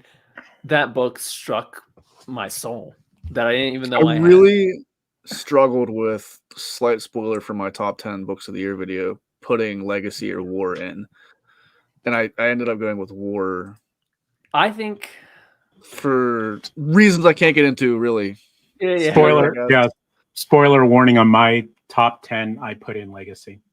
Yeah, I'm putting in Legacy. For me, I think it's the way Lee actually brought it all together for me. There were these continuing themes of like tradition versus societal progress, imperialism, proxy wars, and the way she just kind of brings that all together in a way that doesn't feel neatly wrapped up, but feels thematically finished, was impeccably well done. I didn't want it to I end. got I didn't emotional want at it all to 3 end. books. It was, So yeah. Kind of reminds me of the first law. Like, it probably doesn't wrap up in the way you want it, but like thematically, it's satisfying. mhm. Alicia is hosting, which I will be a part of a discussion on her channel for Jonathan Strange and Mr. Norrell, which will be in January. Britton, I don't know if you can finish that book in like 2 weeks or not. Probably not. No, you got I'm it. gonna read it. Not, I was thinking about. I was right. thinking about like reading it in like April or something Yeah, like that. don't rush through it. To answer the original question of plans for 2024, I also have similar plans. Sci-fi reviews is in my channel name, and I don't do them often. But aside from just branching out into sci-fi, I just want to branch out more in general and read weird stuff, read stuff that's just not the norm. I mean, obviously I've got Dune planned. Senlin Ascends is a series that I've thought for a while since hearing Alan talk about it for the last couple of years that I think it's just going to click with me. So I haven't been putting it off. I've just kind of been saving it because for some reason, and I don't know why, it's unfounded information, but I just feel like it's going to be a series that works really well for me. Lonesome Dove, I want to read. Red Rising, I'll be starting, and just some different stuff like Crime and Punishment. I want to do like a really slow read through of that. I should note, Colin. This has to do with you, but in February we're thinking of doing a In Cold Blood, which yes, I know what happens in that book, but I haven't actually read it, so that should be fun. That's one of the ones I was going to talk about next. Actually, is In Cold Blood. So I've wanted to read that book for a really long time, and it has been my Patreon pick on Jimmy's Discord for I don't even know how long. So that's the reason I keep putting it off, but I'm not going to put it off anymore because I really want to read that, and I'm going to start The Expanse. There is a 0% chance I will finish The Expanse. But I want to start The Expanse, and I feel like I need to get into, not need to. I don't need to do any of this really, but I want to get into more sci-fi series. I've done like Blake Crouch, Dark Matter. I've done Project Hail Mary. I've done some standalone like fun sci-fi books, but I haven't done any big sci-fi series, and I think that's one of the big draws of the fantasy genre for me is getting just wrapped up in these big series and getting connected to the world, if not the characters for sci-fi, and that's kind of what I feel like I've been missing. So I want to explore that, and Tom says I don't know when. I don't know when, but I am also starting The Expanse this year. Yeah, I was about to say, Novel was looking excited there when you brought up The Expanse. I'm laughing because it's like Buddy Read. You know, it's like regular Expanse. Because I can't say no. I don't know when I'm going to start it either, Colin. But Expanse was on my series list for 2024. You know, Colin, I'm kind of proud of you that you read Jonathan Strange and Mr. Norrell. It seems kind of out of your like comfort zone. From I actually read that channel before I started my channel. I read that, and it was my experience with Jonathan Strange and Mr. Norrell was a bit strange, believe it or not. For lack of a better word, I didn't know. Yeah, that's par for the course for my awesome humor on my channel. I didn't know I was incorrectly reading Susanna Clark's tone. And I was doing this actually, somebody picked it as a buddy read. Like I have a outside of BookTube group of friends that unfortunately recently has not crumbled, but the book club part of it has crumbled and we haven't been reading together, but we were. And this is one of the books that we read. And I was not enjoying it a lot. I was enjoying it, but not a lot until I actually started listening to a bit of the audio and realized that I was completely missing the humor that she was writing with and the characters. It's very British humor. I was reading it much more seriously than she was intending it to be read. Like all the dialogue I was reading was very serious, and I was like, man, these guys are like kind of pricks, but they were being funny. Like they were like being over the top when when the narrator was reading it, and I was like, oh, I get it now. Like this is all it felt so different. So I really enjoyed it once I realized that I was not reading it the way Selena Clark probably intended it to be read. Yeah, the So that Brits was a can fun create experience. some magnificent jerks. I mean, I don't know if you've ever watched I don't know if anyone's watched Blackadder here, but that show is hilarious. It has some like really like protagonists are very mean in that show. Okay. A couple people are talking about the Indian Lakes trilogy. This is by Stephen Graham Jones. I have the And first book of that series. I just haven't tried it yet. I have not this read was the trilogy yet.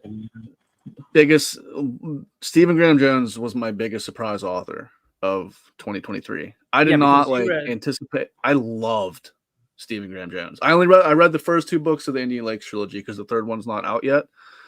Have you read But The Only Good Indians? no, not yet.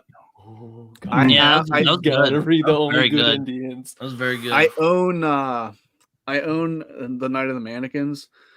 I want to read that, and I definitely as soon as I finished the second book in the Indian Lakes trilogy, I kind of knew I was like, I want to read everything that this guy has written. I haven't started. Yeah, I haven't started My Heart as a Chainsaw yet. I've had it for like over a year. Jones has an interesting style because it feels like really herky-jerky at first, but like once you kind of get into it, like it's very poetic. He's a beautiful writer. Yeah, and I was about unique. to Like say, he feels unique. I read Mongrels from him for Halloween for my spookathon. Very fascinating take on werewolves, I thought. I'm a big werewolf guy, so yeah, I'm a big fan of werewolves as well. I read Mongrels back in 20. Caleb, how come we didn't meet earlier? Yeah, I know. What the heck? you're freaking awesome. You've read Black Leopard Werewolf and you like werewolves? Like, where's this man been? But yeah, I really enjoyed Mongrels. I really don't typically like coming of age stories, but I love werewolves. And yeah, it was good. I liked it. I like The Only Good Indians a lot more. Yeah, that's a really interesting book. I'm gonna have to get that one. I mean, I plan on reading everything he's written now. Like I loved his writing. I really liked how. Oh, sorry, I didn't mean to interrupt. No, I'm sorry, I interrupted you. I think. Oh, I was just gonna say I really liked how The Only Good Indians. Like you think it's gonna be like, because like what I thought it was gonna be. I thought it was gonna be like, oh, it's it with Native Americans. This should be fun. And then I read it. I'm like, it is not that at all. Yeah, I had a very similar thing. I was like, wow, I'm gonna watch this spirit like really mess some people up. And I'm like, and then I read it. I'm like, I'm actually just depressed. Top 10 books of all time is some high praise. Wow. Yeah. All right. Alicia, I don't know when I'll add it to my TBR.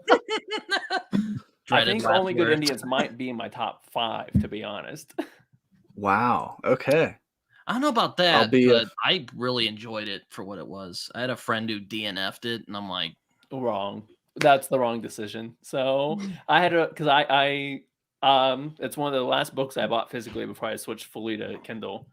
And I read it, and then I mailed it to my friend, and then told him to read it. And he was like, I don't know. I was like, read it. And I like bugged him for weeks until he finished it. And he's like, that was the most depressing thing I've ever read. I was like, and wasn't it incredible? Sick man. Hi, Joanna. Welcome. If you're still here, almost 600. We're not at the 600 yet. What are we doing wrong? I don't know. I haven't checked. Joanna. I haven't checked. Joanna. She actually was the one who got me to read My Dark Vanessa, because I'm like, I don't know. I like books that take me out of my comfort zone, I guess. I'm a masochist. What do you want me to say? Oh, that I like that too. Just I'm like, whip me, please. Book. I'm the same way. Like when I tell people, where have I been? Where's when I tell people my taste in books, I was like, I want to be traumatized at the end of the book. That is my taste in books.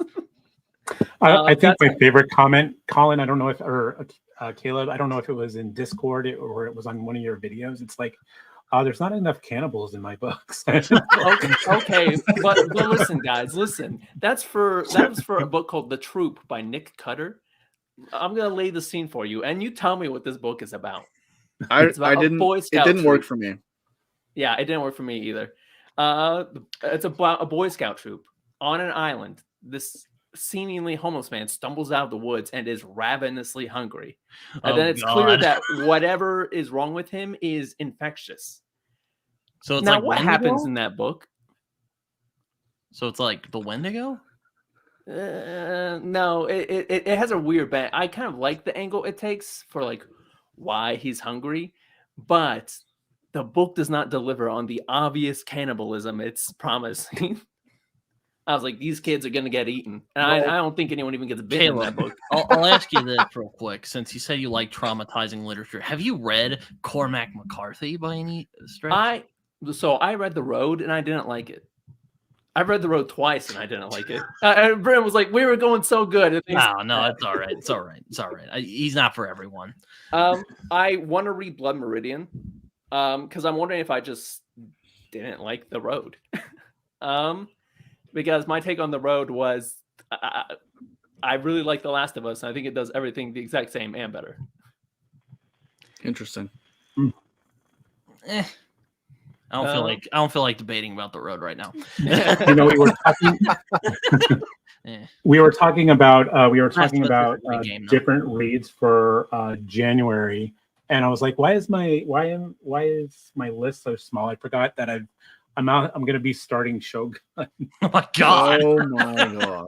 Look at this thing, guys. Going with Mike. Wait He's for just like, As a part of a buddy read, I bet. No, actually, I am not part of a buddy read. Believe it or not, I am not. This is no. I know Mike from Mike's book reviews is reading it, but it's because this is going to take me like 3 months to read. I got Malzen going on. I got other reads, so I just wanted to get a start because the television show's coming out at the end of February. So. Oh, okay. that show looks so good. Like I haven't read the book at all. Yeah, the but, show like, looks I saw the amazing. trailer. I'm like, bro. Got that. And I don't think I'm going to read the whole. money. I don't think I'm going to read the whole series. I think there's like 6 books to it.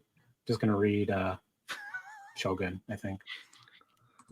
So Just Tom had a show. comment. I did not put this specifically in my top 10 most anticipated books, but he mentioned the Three Body Problem by, and I will not pronounce this author's name correctly, Cixin Liu. I'm not 100% sure how to say it.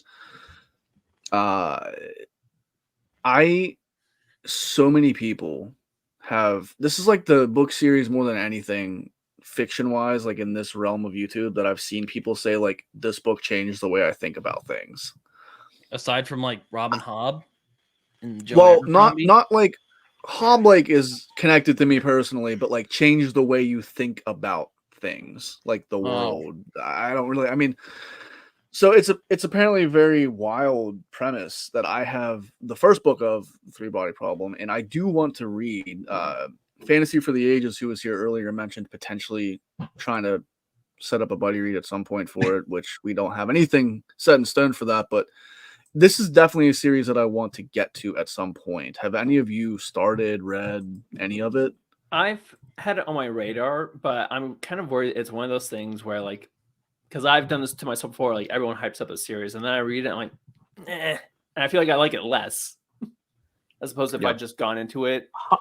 Hot take, I did not like it. Any of it? There were parts to it that were very interesting. I didn't find the characters very compelling to follow. I just couldn't get into it. Hot take, I know. I didn't want to ruin anything for you reading it because I think I am in the minority here. I think a lot of people liked it. It just didn't work for me. I did not DNF it, but I did read it and I was like, okay. So it didn't change your life? No. Yeah. See, Dom, I'm character focused. I do like world building and all that too, but character focus is kind of what I look for in a book. And I don't know. I read it all the way through waiting for something, but it just didn't happen for me. Yeah, I'm sorry, Tom. I really am, because I usually agree with everything you say on your stuff. But how could you not agree with Tom? Yeah, Such a kind guy. I hope I have Tom on my channel at some point. I just So many people. So this is like part of the reason that it's exciting, and it's also a little bit, I don't know if intimidating is the right word. It's part of the reason I think I have kind of not prioritized sci-fi, because I don't know for sure if I'm a character reader, and I don't like to put boxes around myself anyways, because I've proven myself wrong plenty of times with that, like not thinking I like first person, and now Realm of the Outerlings being like making a push for one of my favorite series I've ever read. If something's well done, like I'm willing to give it a try, but I know that sci-fi in general, especially these bigger series, tend to be, from what people say, more focused on the ideas and not the characters. And I don't know if that works for me or not. So I think Red Rising might be a good start for me to break into a sci-fi series, because I've heard specifically many people talk about the characters in that, as well as the concepts and the ideas. And I think that's kind of a nice blend for me to make a transition to reading more, of the monumental sci-fi series that are out there. I think you might like Murder Yeah. Bot too. Yeah, Red Rising is very character focused, I think, but with Okay. those science fiction elements that are present, but definitely character takes prominent focus. See, Dom knows. Have you read Murderbot, Britain? I feel like I've heard you talk about that. No, I want to. I have I have people I know who really enjoy it, and I have some friends who I know who I really respect who really don't. So I don't know. Maybe I'll pick it up. I'll pick it up at some point. I'm really picky with sci-fi, because like there's a lot of it that's like clinical. Okay. I've read the first two novellas of Murderbot. And one of their novellas, so like they're super low risk for you to read. You can read one in like a day and decide right then and there whether or not it's good for you or not. But Murderbot's really great because like it is very character oriented, because it's from this kind of AI perspective that's developing sentience and hiding that from the people it's around. So it's got a great character element, and it's also tackling really great concepts about idea or AI, what makes us human, yada yada yada. So I think that's a good mix. That would be a good starting point. Dom says in Eastern text, the story compels the characters. In Western text, the characters compel the story. That's a very interesting... I didn't really know that was the typical trend of things. But I suppose that explains a lot. Like, I enjoy knowing these types of things before going into books, because I feel like it's important in terms of my enjoyment. And an example of this, I guess I will say, is a neighbor of mine recommended The Chestnut Man to me, which is like a thriller book. And I don't read a ton of thrillers. I enjoy them, but I'm just in the middle of a million books, as we discovered earlier. But I read it, and I kept thinking the whole time, this writing feels clunky. I don't understand how this has so much acclaim and got a show and got published. And the whole time I was reading, I did not know till the end that it was translated. And it completely changed. I was like, I was being way too hard on this for something that was not necessarily 100% fair. And so I think like knowing stuff like this in Eastern text, the story compels the characters more. Like if I know a book is inspired by Eastern culture or something like that before I go into it, I think it helps me to assess it from like an objective standpoint better, if that makes sense. Mm-hmm. That's kind of what I'm making a video about this, because I want to make video essays about random ideas. I want to make an essay talking about why I don't really care about learning about spoilers for books, and actually most of the time I prefer getting spoilers for books before I go into them, because it gives me a better way to kind of gauge the story quality. Interesting. My big justification for that was, this is anecdotal, I read this 15 years ago, please don't cancel me, but Harry Potter. I read all of Harry Potter in a month right before Deathly Hallows Part 2 came out. I knew Dumbledore died at the end of book 6. I always thought that was But- inevitable for some reason. Like I remember watching that because I had before I really dove into Harry Potter. I went to go see the Half-Blood Prince with my grandma. My grandma was just like, let's go watch it, even though we hadn't seen any of the films previously. And then I saw like Dumbledore died. I'm like, you know what? That's kind of appropriate for some. I don't know why. I was 9, so I was kind of like, But appropriate for that some kind of reason. leans to my point of it being Voldemort dies stand. Oh my gosh. Oh shit! Dom, I haven't read the 7th book. But that's kind of the point. Is like knowing what happened at the end of that book did not affect my reading experience of it at all, because thematically it was still pulled off very well, and it didn't take away from the punch of it, because like knowing something happens in a book doesn't matter because you don't really have context for it until you're actually reading it. I've heard Philip Chase talk about this before and not being bothered by spoilers, specifically with like Stephen King, because when he was about to embark on his path of the beam and read The Dark Tower, a lot of people were telling him, you have to read this, definitely read Salem's Lot. And I remember him speaking multiple times about not particularly caring about being spoiled, because if an author is talented, it shouldn't matter. Mm-hmm. And oftentimes Stephen King and other authors, but from personal experience, have seen this the most with Stephen King, will literally spoil his own books by saying things like, and this is the last time they saw this person alive, or this is the last time they ever did this. And it makes me think like, oh, what's going to happen?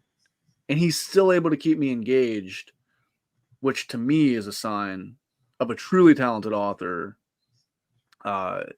just, being really good at their craft. No, absolutely. Bye, Ian. I'm probably See you. going to I'm going to go eat with my parents. We usually eat on Wednesdays. So thanks, Colin, Nice. for having me on. And nice seeing you guys. Nice meeting you, Caleb. Yeah, nice meeting you, Britton. But we got to hook up on Discord at some point. Yeah, most definitely. I'm in and out on there. Sometimes I'm on there for like a good hot while, and then sometimes I'm not on for several weeks. So that's how it works. All right, well, take care, everyone. Yeah, take Enjoy your dinner. Colin, I want to comment on Matt from Go Read Books. Brown's character works great, especially in book 2. Hi, Matt, by the way. Yeah, I agree with this. A lot of people, I think book 1 was mediocre. I liked it, honestly. But you take book 1 and then you have book 2. It's like way up here. It's like such a jump. And I hate to say you have to get to book 2 to enjoy this series, but I think it's such a huge leap from book 1. But book 1 I thought was great. This is Red Rising.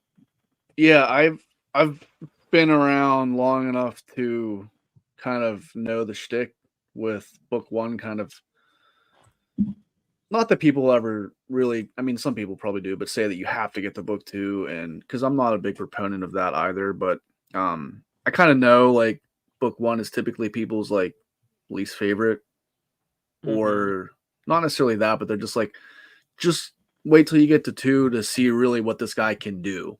So I kind of know that going into it, which I think helps in terms of like just knowing, whether or not I love this is not going to determine whether or not I love the series. Mm-hmm.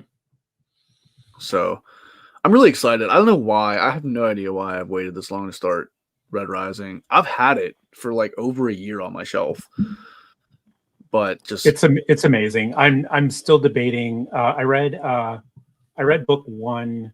I read book 1 in 2022, but I did read Golden Sun and Morning Star in 2023. I'm debating between the 2, which is in the top 10, whatever, 12, whatever list I have going on for 2023, because Golden Sun was just a huge leap from book 1, but book 3 had like this kind of like just crazy things happening in book 3. I'm really debating, but I'm starting Iron Gold again in 2024. pick up the series because I haven't read. Hey Ben. Whoa, Red Rising talk. Let's go. Ben scrambled wait. on to Oh my talk God, about Red headphones. Rising. Hey Ben. Hey, my headphones are just not working. Is it echoey, or can you hear me okay? No, No, you sound great. you, loud and clear. Yeah, I can hear you. Yeah. And your audio is not echoing. Okay. Red Rising. Oh my God, my most infamous DNF. I once tried the audio, and this was like early on in my fantasy sci-fi journey. And the very beginning, like the first chapter, I was just not into, and like it felt kind of like a YA tropey kind of thing. Like he's in the mines and he's this teenage kid, and it's like all the poor red class of people are in the mines, and I was like, I'm not too in the mood for this. I want to stick to more of the adult style of fantasy sci-fi. Oh my God, I was so wrong about it. When I eventually gave it a real try, once I got past just those opening chapters, it was amazing. Even book one for me became amazing. The like Hunger Gamey style of like strategy game, I loved from book one. But yeah, Chris is right that you won't really get the sense for what Pierce Brown can do until it becomes more epic space opera in books 2 and 3. But man, that first trilogy, one of the most intense reading experiences of my life. Loved it so much. I still got to read the sequels though. Oh, are you in Iron Gold too then, Ben? Yeah. It's been a couple of years, but I've been in no rush because it's not finished. But man, I have such FOMO watching people love Lightbringer so much. I think I need to do the sequels. Yeah, soon. we have a fellow Unexpected Party member in Yolanda who loves Red Rising. She's been one of the biggest proponents of me like finally really wanting to get to that and not leave it on my shelf anymore. So Tori is a huge fan too. Yeah. Is she? Okay. Yeah. Yeah, so that's one of my definitely most anticipated books coming up for 2024. And I like used to be someone who wanted to like start and just bang out a bunch of like finish the series. But I've been less like that recently. If a series I started and it like sweeps me up and I want to keep reading it, then I do. But I also am enjoying recently just kind of like dipping my toes into different areas, and it's nice because it gives me different worlds to jump into, and having different places, different series where I'm in different places and have already learned about the world. It's fun because sometimes I'll be like, oh, I want to go back to the Rain Wilds, or oh, I want to go back to Genebacus and see what's going on. Like sometimes I just feel like reading a different world that night. And if I'm not already in a couple worlds, then I feel kind of stuck sometimes, if that makes sense. No, absolutely. I'm the same way. I think if you do jump into Red Rising, I think you can like maybe take a break after Morningstar. I mean, that's kind of my recommendation. And that gives you time to explore other series and all that. But maybe try to go through the first three sort of near consecutively. But oh yeah, nothing could have stopped me from binging this first three. Like I read those three within like a week. But I could not. Yeah, absolutely. I was the same way. It was month after month after month with the first three. But then I took the break, and this year I'm going to try to start up with Iron Gold. Matt just finished Fool's Errand, and Matt, there's a couple people, Matt and Anthony, who are just kind of behind Ben and I in the Realm of the Elderlings, and it's been really fun just seeing their reactions of the books that like we just finished, and because there's a lot of stuff happening, especially in Tawny Man. But Matt is loving it. We've been messaging on Twitter about live ship, and I'm sure we'll talk about Fool's Errand, and then I'll talk to Caleb after he finishes Farseer. I'm hoping this year. I'm hoping I'll finish Farseer this year. What's the state of y'all's Malazan buddy read art. Is it still in Memories of Ice? Yeah, we're Oh, yeah. working on Memories of Ice right now. I just finished book 1, so It's so chunky. Like my mass market, I remember the font was really small. Like Yeah. Yeah, I think Usman's the furthest from with us in our group. If you tell Usman that Animander Rake is in the book, he's gonna voraciously read it to consume all Animander Rake content. No, we started off with lofty aspirations, Ben, like a book a month. Yeah. But now we're just like, Hey, whatever, you know what you know? though? In our defense, we're reading other reads too. It's not Yeah, like that's it's just our sole focused read. Yeah, Yeah, I yeah. got slowed down because like I had a few like all my Libby holds came in at once, so I was like, I gotta read all this stuff before the end of the year.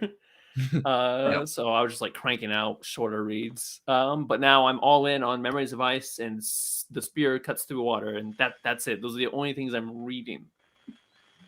And I was You ever saying do to- the thing on Libby where you like delay the hold for a certain time? Yeah, I do that with my audiobooks. What I do is I'll hoard all the ebooks and I'll put them on a Kindle. And if you turn it on airplane mode, it will return back to the library, but will stay on your Kindle. So I didn't connect my Kindle to the internet for 2 months because I had like 8 books I was reading. Oh, nice. Yeah, that's a pro tip right there. That works. I'm waiting for Usman to just like reveal on his channel that he's painted a large mural of Animander Rake on his Dude, ceiling. I will. I'm fully prepared to do that myself. I was in the car with my wife going on a 10-minute rant about just how cool this motherfucker Animander Rake is. Yeah. He's a badass. Ooh, I love. Look at By the him. way, I love that version you have there, Ben. That's like beautiful. that's like the limited print, isn't it? So this is a sub press. So they did a famous first printing of the whole Malazan series, and then they did a second printing recently. And they've gone on to some more of the books, but I've only gone for the first one. But yeah, like the art on the covers and inside is so good. Oh, it's beautiful. It is beautiful. It's a great Animander Rake painting right there. That's the mural inspiration for Usman's ceiling. I will say this about Memories of Ice. I feel like of the 3 we've read so far, it has the best intro. Which is weird because the first 200 pages is like preparing for a meeting. But there was something about like the first 2 books I really struggled getting into at first. Like I had to get like 150 pages in. I was like, okay, now we're getting somewhere. But I was all in on Memories of Ice from page 1. I thought the prologue was great. Preparing for this meeting, like everything was compelling about it. But the prologue is where these kids are like going into this giant like rent in the sky, like that was it that prologue? Yeah. Yeah. But now I'm getting to a point where I'm reading characters like, wait, was that the person from the prologue? I'm like, now I want to go read the prologue again, but I'm already behind on this book. No, that's the way Malazan is. Yeah, you could totally go back and reread the prologues. Man, he does really crazy stuff with prologues, and they're all very important and relevant. I want to like. I'm pretty sure don't AP and Philip do like prologue deep dives on the Malazan books, or maybe just AP does. I don't know. Yeah, it might just be him. So I read all of Malazan a little bit ahead of their kind of buddy read. And it was fun for me. Like I was just loving when they dropped their buddy read chats. They did a spoiler chat. No, sorry, non-spoiler chat like on Philip's channel. Then they would do a spoiler one they posted on AP's channel. And just it like illuminated so much about the theme work, especially that Erickson was doing that I didn't really catch too well on my own. So highly recommend those videos. I literally have like 30 or 40 combined videos from AP and Philip saved in my watch later list. All the Malazan content they've done because I've been waiting so long to watch their videos. Yeah. But some of it is full series spoilers, so you're gonna be waiting a while to get it. Yeah, I know. Well, I've got them in a playlist too. So no, but they're so 3 years. 3 years from now, when we wrap up the book 10, yeah, we'll get there. Yeah, we'll get. And then we get into all the other the other novels within the last Yeah, the other Empire 10 and- novels. There was one of my favorite Um, ones. AP had Steven Erikson on, and he did a bunch with Erikson where Erikson just did like a close reading analysis of like a scene from like one of the books. I just remember the one from Midnight Tides was so good, where Erikson was like explaining his choices in that scene and the word choice, and just, man, it's awesome to have AP, discussing that with Erikson himself. That's awesome. That is really cool. Well, since you arrived a little bit later than the rest, Ben, I will ask you, what are you reading right now? Oh, I can't. I actually don't show it know. off. I can show it off, I guess. It's an audio only. It's The Eye of the Bedlam Bride, Dungeon Crawler Carl book. Oh, sweet. I have been in a massive Dungeon Crawler Carl binge for 3 weeks now. And I was supposed to maybe start a buddy read book because I have to get through this one this month and it's chunky. Oof. But I just had to go into book 6. Like, book 6 is the last one that's released. Oh, look at that. Yeah. Holland, this is Mine's our over buddy there read. somewhere. I read it last year. I read Brian Lee Durkee last year. Very good. You guys are gonna love that series. Oh, nice. I'm I'll be very getting to this excited. very soon, but There's no Alamander Rake in it, but I think you guys will still love this series. I know Dungeon Crawler Usman Carl is a big is fan nuts. of Yeah. Dungeon Crawler Carl. Dungeon Crawler Carl's nuts. I've had so much listening time in this last couple weeks when I wasn't doing too much work, and my wife is away visiting her family, and so like I've had so much downtime, and I've just been doing a lot of listening, and so getting through first 5. I'm just at the beginning of book 6, but it's pretty addictive, and just the humor really works for me, and I don't read too much that like has a lot of explicit kind of humor in it, and it's really working for me. It's love that, but it's pretty dark and gritty. It's like the Dresden Files in that way, but with even more humor mixed in throughout, where it's just like lighten it up between all of the really like dark, tense, gritty moments. Hi, Shad. I was All right, well, wondering Ben, let me ask you this. when we might see a Um, wild Shad. Because at a certain point, I didn't like Dresden Files anymore, just because of the weird sexist elements. Are Yeah. those prevalent in Dungeon Crawler, Carl? No, much less, if any. Yeah, that's a huge difference between the actual POV characters. It's like Carl's in such a survival mode, and like he's also, I think the author did a really useful thing with Carl, where he's kind of coming off like a relationship with his girlfriend, and the girlfriend didn't follow him into the dungeon, and it was like a rocky relationship, and he's trying to like process the end of this relationship that was like he was about to leave her anyway. She was cheating on him, and he's like in a really weird emotional space because of that. Like, has childhood trauma with his parents that he's still trying to process, and so like the dungeon's also so tense and the levels are so tense where it's like they're going into survival mode, and he's constantly like strategizing and grinding with his companion Donut the cat, and making friends with other crawlers and like teaming up, but it's always so like high stakes and tense with what they have to accomplish that like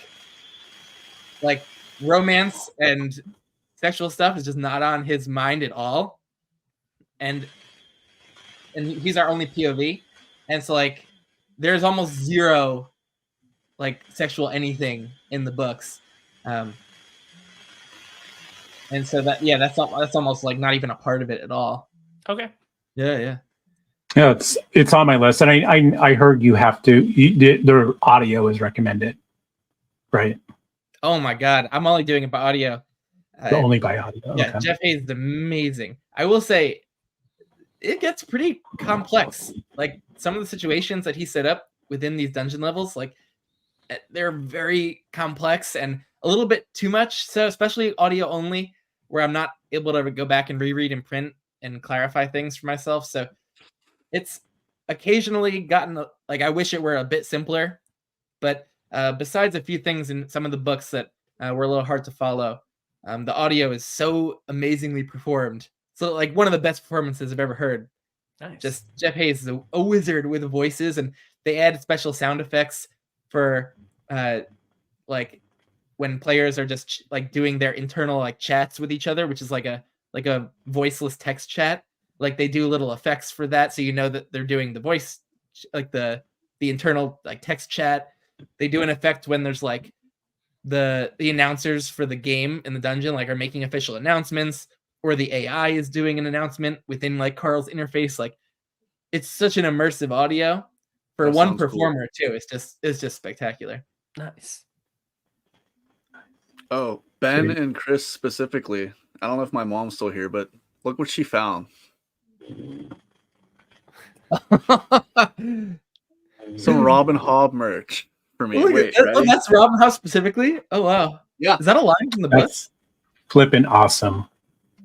I just thought that was Robin Hobb related. Is that a line from the books? What nice. Oh man. Wait, what did that say? What What a tangle. a tangle. Are those lines from the books? That's from Live Ship.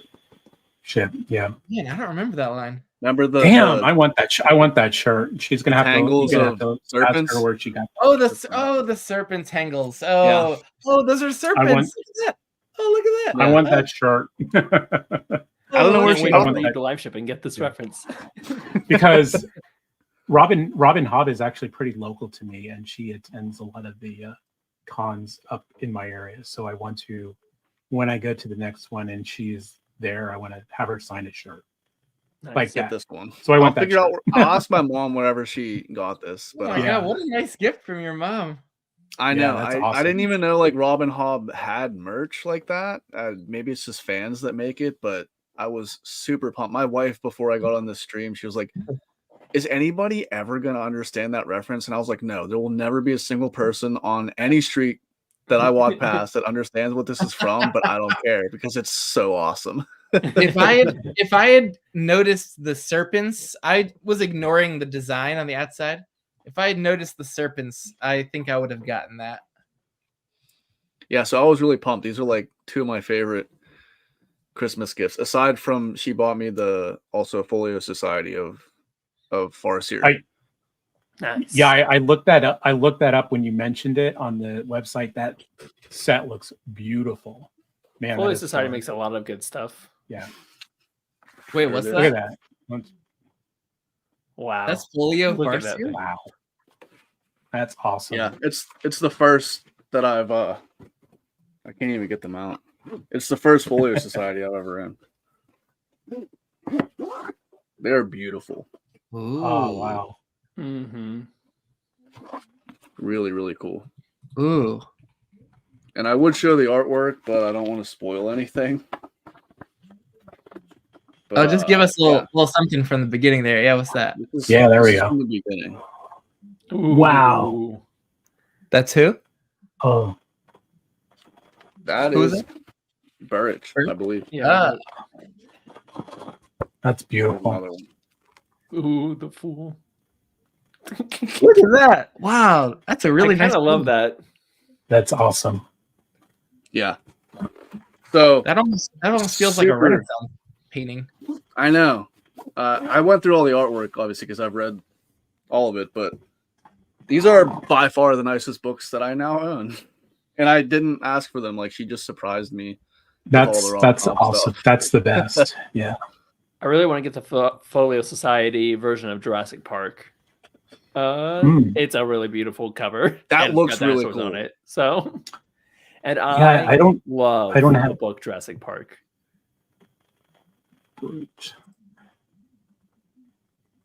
I don't know. I don't have a Folio Society book yet. I don't think. I have some broken binding, but I The was not Folio gonna purchase Society- it. yeah. They're very expensive. Yeah, I've they're very looked. expensive. I've looked for. I mean, they do a Misery copy. I think they do a Pet Cemetery copy. Like, there's ones that I've considered. There's a really cool Something Wicked This Way Comes. And the shipping, yeah, is super expensive.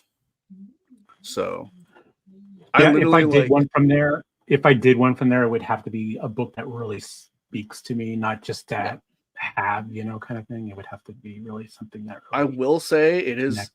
the best packaged book I have ever opened. Like, they care about making sure there are no dents in the box. Like, have you ever got a box set where like someone clearly like dropped the box and it wasn't padded enough and there's corners dented in? Like, they were not messing around. It is the best wrapped packaged set of books I've ever opened. And like, as I was opening it, everyone in the room was just like, I've never seen you so quiet. I'm like, I was just amazed that this was in my hands. That's awesome. I want to read Gunmetal Gods really bad. If I didn't have the whole trilogy already and in hardback, I would have jumped on that Gunmetal Gods special edition. I haven't read them yet, but it's a series I want to start this year. But who's that by? I was close to getting the special edition, but I already have them all. I would absolutely butcher his name if I try to pronounce it. Okay, Zamil Akhtar, I think. Yeah, Zamil Akhtar. Yeah, I got that special edition because I wasn't on my TBR, but once I saw how nice that book looked, I'm like, okay, I'll give it a read from that. So tempted, see if I like it. I could always sell it if it's not a hit. I didn't know this. Oh, it's time to save up for that. Yeah. Time to go in the they have I think it's supposed to start pretty soon, their Malzahn release. Wow. Yeah, Patrick was on the team of people like deciding on like what would go on the covers or in the artwork. He was involved in that. That's awesome. Yeah. Patrick was? Yeah. Yeah. That's he was amazing. Excited to announce that on his channel. Colin, for him. I gotta jump. I'm glad I got to stay for 2 hours. Congratulations, dude. This is so well deserved. I'm glad to see it's going to be 600 here actually very soon rather than 500.